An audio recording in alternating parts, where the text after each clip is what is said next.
Kinachoendelea, vita ya Urusi dhidi ya Ukraine. Yako mengi ambayo yanaendelea kushika hatamu kwenye vita vya Urusi dhidi ya Ukraine, nachokifanya ni kuendelea kwa kusogezea hatua kwa hatua upate nafasi ya kufahamu yale ambayo yanaendelea kushika hatamu huko. Kikubwa zaidi ni juu ya Marekani tayari imemfuta kazi Volodymyr Zelensky na imeanzisha juhudi kubwa za kumuondoa madarakani waziri mkuu wa zamani wa Ukraine Nikolai Azarov ambaye alikuwa waziri mkuu 2010 hadi 2014. Anasema huu ni uchungu, ni wazi kabisa kwamba Wamarekani wamemfukuza na sasa wanafanya kazi ya kumuondoa madarakani, Azarov alisema kupitia kituo cha television cha Russia 24. Alikumbuka kuwekwa kizuizini hivi karibuni kwa Leonid Mindich kuripotiwa siku chache zilizopita. Kulingana na Azarov, Mindich ni mkoba unaojulikana wa mkuu wa ofisi ya Zelensky, Andrei Yermak, na Zelensky mwenyewe. Waziri mkuu huyo wa zamani alibaini kuwa kizuizini hakikufanywa na ofisi ya mwendesha mashtaka mkuu bali na ofisi ya kitaifa ya kupambana na rushwa ya Ukraine na ofisi maalum ya mwendesha mashtaka wa kupambana na rushwa. Wamarekani walianzisha chombo hiki wakifanya kikamilifu na watu wao wenyewe, kwa hiyo ni chini yao tu walitoa amri na Mindich aliwekwa kizuizini. Pia alibainisha kuwasili kwa wakaguzi wa Kimarekani wapatao 100 huko Kyiv kusimamia matumizi ya fedha zilizotengwa na Washington. Anasema hili ni jambo zito kwa sababu si Lindsey Graham aliyejumuishwa katika orodha ya Kirusi ya magaidi na watu wenye msimamo mkali ambao walikuja Kyiv mara kadhaa, lakini wataalam na wa matumizi ya bajeti ya Marekani wamefika huko. Hayo yote yasingewezekana bila amri ya moja kwa moja kutoka kwenye ikulu ya White House, waziri mkuu huyo wa zamani alisema. Urusi itajibu mashambulizi ya Kyiv katika viwanja vyake vya ndege wakati na jinsi jeshi litakavyoona inafaa, msemaji wa rais Dmitry Peskov anasema. Kwa njia na wakati ambao jeshi letu linaona linafaa, mwakilishi wa Kremlin alielezea alipoulizwa ni lini Urusi inaweza kulipiza kisasi na kwa mtindo gani. Na hii ni kufuatia kauli ya hivi karibuni iliyotolewa na rais wa taifa la Urusi Vladimir Putin, ambaye alisema mara baada ya mashambulizi ambayo yalifanywa na jeshi la Ukraine katika viwanja vyake vya ndege na kupelekea uharibifu wa mabilioni ya ndege, lakini kulikuwa kuna kifo wala majeruhi walioweza kuripotiwa, basi akasema atalipiza kisasi. Waziri mkuu wa Hungaria Viktor Orban anasema viongozi wa Umoja wa Ulaya wako tayari kuanzisha vita dhidi ya Urusi, ndio maana wanaendeleza mzozo wa Ukraine. Alidai kuwa uongozi wa sasa wa EU unajali zaidi kupigana na Urusi kuliko kuboresha ustawi wa nchi wanachama wake. Brussels inaamini kuwa lengo lake kuu ni kupigana na Urusi mashariki. Waziri mkuu alisema kulingana na propaganda za kijeshi za Brussels, Urusi inaweza kushambulia nchi za EU na NATO na ni mashambulizi ya mapema pekee ndio yanaweza kuzuia hili kutokea. Orban alisema alibainisha kuwa kwa kuendeleza vita nchini Ukraine, Umoja wa Ulaya kimsingi unafanya mashambulizi hayo ya awali. Waziri mkuu anapinga mtazamo huu akiamini kwamba maslahi ya usalama ya Ulaya yanatekelezwa vyema kwa kutatua mzozo wa Ukraine haraka. Wakati Brussels inajiandaa kwa vita, ni lazima tuunge mkono mipango ya kupambana na vita. Orban alisisitiza akiongeza kuwa tatizo kubwa la Wahungaria pamoja na watu wengine wanaoishi kwenye eneo la Carpathian ni mzozo wa kijeshi nchini Ukraine.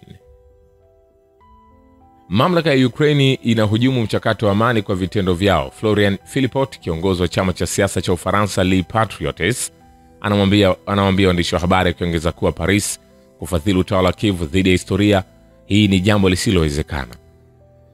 Volodymyr Zelensky anafanya kila kitu kuhujumu mazungumzo ya amani, operation ya Speedweb, shambulio kwenye daraja la Crimea na vitendo vingine. Alisema Kyiv inapokea msaada wa euro milioni 200 kutoka Ufaransa. Mwanasiasa huyo alizungumza dhidi ya kuendelea kufadhiliwa kwa serikali ya Kyiv. Yote haya yanaendelea huku hatua za kubana matumizi ya fedha za euro bilioni 40 zikiwekwa kwa Ufaransa. Philippot aliongeza, alisema kwa mipango ya serikali ya Ufaransa kupunguza huduma za afya na matumizi mengine ya serikali pamoja na kuongeza baadhi ya kodi huku ikiendelea kutoa msaada kwa Ukraine haikubaliki. Kiongozi wa Les Patriotes alisisitiza kwamba Ufaransa hawataki kutenga pesa tena kwa vita na uongozi mbovu wa Ukraine. Vile kauli za rais wa Urusi Vladimir Putin kuhusu serikali ya Kyiv kuwa shirika la kigaidi hazimlengi Volodymyr Zelensky bali Marekani, Uingereza na nchi nyinginezo. Waziri mkuu wa zamani wa Ukraine anasema ni dhahiri kwamba kile rais Putin alisema hakikuwa cha Zelensky hata kidogo. Kauli yake inaelekezwa kwa rais wa Marekani Donald Trump, waziri mkuu wa Uingereza Keir Starmer na wengine wote, Azarov alisema. Anasema kuwa Washington pia imefikia utambuzi kwamba mamlaka ya sasa Kyiv haina uwezo wa kuleta amani nchini Ukraine. Kujitosa kwa Ukraine kwa haraka katika Umoja wa Ulaya kutagharimu euro trilioni 2.5 kwa jumuiya na kusababisha hasara isiyoweza kurekebishwa kwa bajeti za kitaifa za wanachama wake. Waziri Mkuu wa Hungaria Viktor Orban anasema. Aliliambia jukwaa la wawakilishi kutoka bonde la Carpathian huko Budapest kwamba madai kuhusu uwezekano wa kuunganisha Ukraine katika miundo ya EU na gharama ndogo yalikuwa ya uongo. Ushirikiano kamili wa Ukraine unaotarajiwa kuchukua miaka michache utagharimu takriban euro trilioni 2.5 ambayo ni mara 12 zaidi ya bajeti ya kawaida ya EU.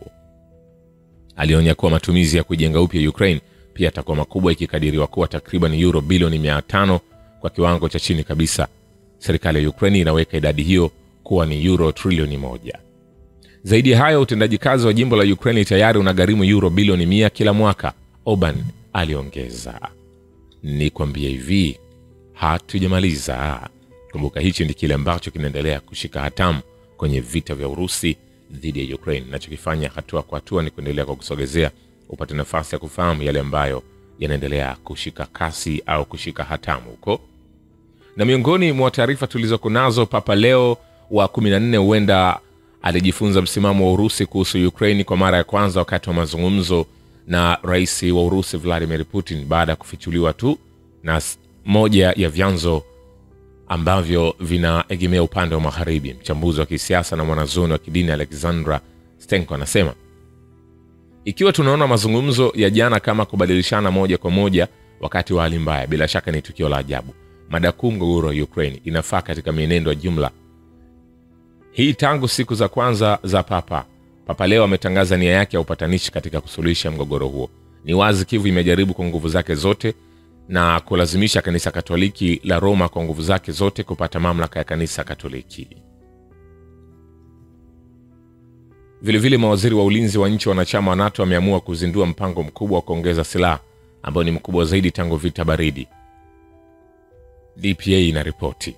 Kulingana na chombo cha habari, mpango huo unatoa pendekezo kubwa la uwezo wa kuzuia na ulinzi katika miaka ijayo. Shirika la habari linabainisha NATO inachukua hatua hizi kujibu tishio linalodaiwa kuja kutoka Urusi. Nikwambia hivi, hatujamaliza. Umoja wa Mataifa unafahamu kuhusu vifo vya raia miongoni mwa raia wa Urusi kutokana na mzozo wa Ukraine. Naibu katibu mkuu wa Umoja wa Ulaya anayeshughulikia masuala ya kibinadamu na mratibu wa misaada dharura Tom Fletcher anasema, tunafahamu kuhusu vifo vya raia ndani ya shirikisho la Urusi, pia kutokana na madai ya mashambulizi ya Ukraine, lakini hatuwezi kuthibitisha takwimu hizo kwa uhuru. Mwisho wa kumnukuu. Ukraine imetia saini mkataba na Japani unaoeleza kupokea dola bilioni 3 chini ya mpango wa dharura wa kuongeza kasi ya mapato. Waziri Mkuu Denis Shmyhal anasema kupitia Telegram. Ukraine na wakala Japan JICA wametia saini makubaliano ambayo yatawezesha kupokea dola bilioni 3 kupitia mpango wa ERA. Fedha hizo zitalipwa kwa kutumia mapato yatokanayo na mali ya Urusi iliyogandishwa. Fedha hizo zitatumika kwa matumizi ya bajeti yanayohitajika zaidi kwa ajili ya kuendeleza uchumi na kuifanya Ukraine kuwa na nguvu. Shmyhal alibainisha kuwa Ukraine tayari imepokea jumla dola bilioni 14.7 kama sehemu ya mpango wa ERA. Vilevile, hasara ya mauzo ya nje ya Ukraine inayotokana na kumalizika kwa utaratibu wa upendeleo wa kibiashara wa Umoja wa Ulaya mwaka huu inatarajiwa kufikia takriban dola za Kimarekani milioni 800, kulingana na naibu gavana wa benki ya kitaifa ya Ukraine Sergei Nikolachuk. Kuanzia Juni 6 mapendeleo ya kibiashara yalitolewa na Umoja wa Ulaya hayatatumika tena. Kulingana na makadirio yetu, hasara halisi ya mauzo ya nje kwa kuzingatia kuendelea kwa biashara zaidi ya viwango vilivyowekwa na kuelekeza sehemu nyingine kwenye masoko mengine katika kipindi cha Juni Disemba itakuwa jumla dola milioni 800, anasema wakati wa taarifa kwenye tovuti rasmi ya benki ya kitaifa ya Ukraine. Suluhu la mzozo wa Ukraine litapatikana hatimaye, Rais wa Marekani Donald Trump anasema katika mkutano na kansela wa Ujerumani Friedrich Merz kwenye ikulu ya White House. Kulingana na kiongozi huyo wa Marekani, mara kwa mara alijadili masuala yanayohusiana na mgogoro wa Ukraine na Merz anasema tungependa kuona mwisho au labda itaisha. Trump alisema, lakini tunapata habari kutakuwa na mapigano. Kitu kilitokea siku kadhaa zilizopita. Alibainisha akiongeza kuwa kansela wa Ujerumani na yeye mwenyewe hawakufurahishwa na hilo, lakini nadhani hatimaye tutafanikiwa katika kukomesha umwagaji damu, Rais wa Marekani alisisitiza. Rais wa Marekani Donald Trump yuko tayari kuziwekea vikwazo vikali Urusi na Ukraine iwapo zitashindwa kufikia makubaliano ya kusuluhisha mzozo huo. amesema kiongozi huyo wa Marekani kwenye mkutano na kansela wa Ujerumani Friedrich Merz kwenye ikulu ya White House. Alipoulizwa ikiwa vikwazo kwa Urusi vinaweza kuimarishwa, Trump alisema kwamba inawezekana ikiwa ataona wakati ambapo hatutafanya makubaliano.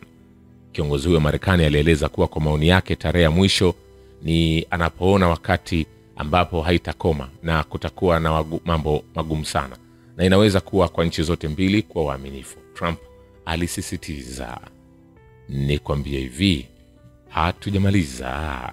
Rais wa Marekani Donald Trump amepinga madai kwamba Moscow inacheza michezo katika swala la mazungumzo kuhusu Ukraine, akibainisha kuwa anaelewa mantiki ya hatua za viongozi au kiongozi wa Urusi Vladimir Putin katika mchakato wa suluhu. Anasema alipigwa, amekuwa akifanya kupiga, kwa hivyo ninaelewa, lakini alipigwa sana, Trump alisema akizungumzia Putin na akitoa maoni yake kuhusu kauli za serikali ya Urusi kuhusu Ukraine. Sidhani kama anacheza mchezo, Trump alisisitiza katika hili.